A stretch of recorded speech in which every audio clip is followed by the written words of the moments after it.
Hello everyone, welcome to another TLDR video. I'm Voodoo Pickles and today we're going to be talking about Coma, which was written by Robin Cook and published in 1977. This book follows Susan, who is a brand new doctor starting her residency at Boston Memorial Hospital. And when Susan gets there, Susan is super smart. So she starts noticing that a lot of patients that are going into minor surgery procedures are being placed into a coma for no reason whatsoever.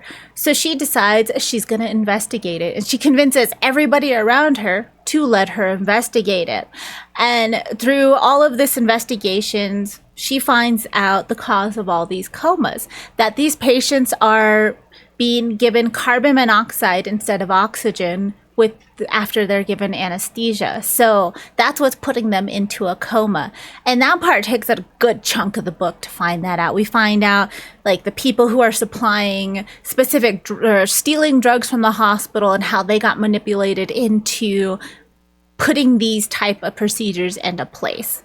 And she doesn't know why they're being put into a coma, but she figures out that there's a brand new institution opening up called the Jefferson Institute. And this Jefferson Institute, their whole thing is that they take care of coma patients, like long-term coma patients, in a new state-of-the-art facility that costs less than traditional coma patient medical needs and medical care. And they're able to, have their families visit them, but that's all they deal with is coma patients while trying to research how to take people out of comas and all of that stuff. So it's a brand new institute, super secret, and nobody can really get in to figure out what's going on with it, but it's built, it's running, and the patients that are being put into long-term comas at the Boston Memorial Hospital are being transferred to the Jefferson Institute, and she wants to know why. So she's able to get a tour of the Jefferson Institute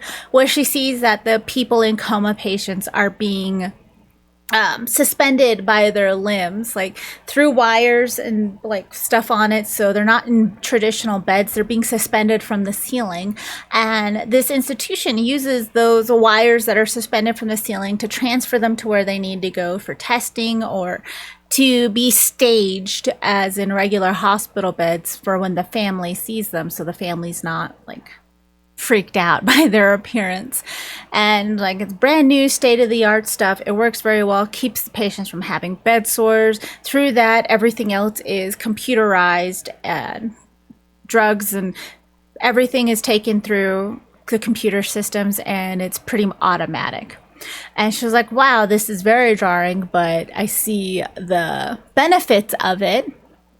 And while she's there, she's like, all right, I've seen this part, and they're pretty much like, yeah, no, she's fine. She's figured out all the things. We're just going to leave her in the waiting room to leave.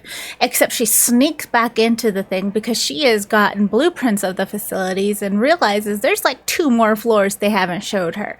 So she goes, she finds the missing floor that they showed her, and she realizes that they are harvesting organs from these coma patients and selling them on the black market.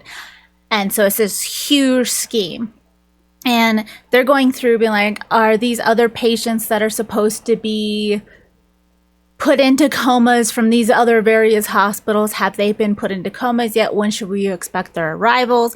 Like, trying to figure out their schedule from the doctors there. And she's like, oh no. So she sneaks out of there, and they figure out that she knows what's going on. So they send somebody to kill her. She's able to trap that killer into one of the autopsy freezers at one of the schools, the Boston Memorial Hospital, like one of their little teaching areas. And so they realize that there's a couple of doctors that are working with them as well. They knock her out, and they're like, oh no, she needs a medical procedure. So she's going to go into this minor surgery procedure in this one room where they put all of these patients into a coma. And while that's happening, before she can be like put into a coma or anything, the doctor that's in charge of her residency that signed off on her doing the investigation in the first place, I think his name is Mark. I want to say Mark. he realizes everything that she's been telling him is true. Like, she sends him all of this information. He runs down there, saves her from being put into a coma, and like the people are caught, like everything's copacetic now. There's arrests being made, everything. We leave the book as a happily ever after type stuff. They decide they're gonna go on a date. Bad guys are being caught, but it's gonna be a whole investigation going on in there. But they caught the original bad guys, so she's feeling pretty good, and that's kind of where the book ends. And is this a totes or note for me?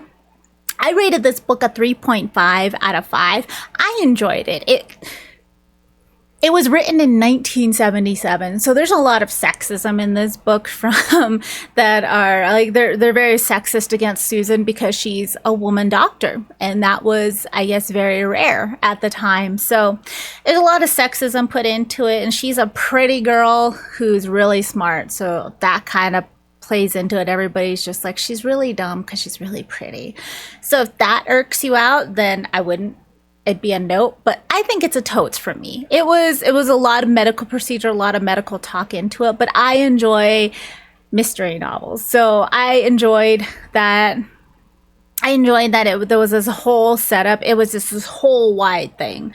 Like, it wasn't just one or two people trying to make a quick buck from it. It was like a whole network of organ I don't know what to call it. It's not human trafficking, but organ trafficking, maybe? I don't know. But it was a totes for me. And if you want a more in-depth review of this book, I'll link the video in the description below. Thank you guys for hanging out with me. I hope you guys are having an amazing day, night, afternoon, whatever it is where you are. And if you want to hang out with me more outside of these videos or anything, the socials, all my links for my socials are down in the description below. Don't forget to do all of the YouTube things, like and subscribe, and I'll talk to you guys soon. Bye.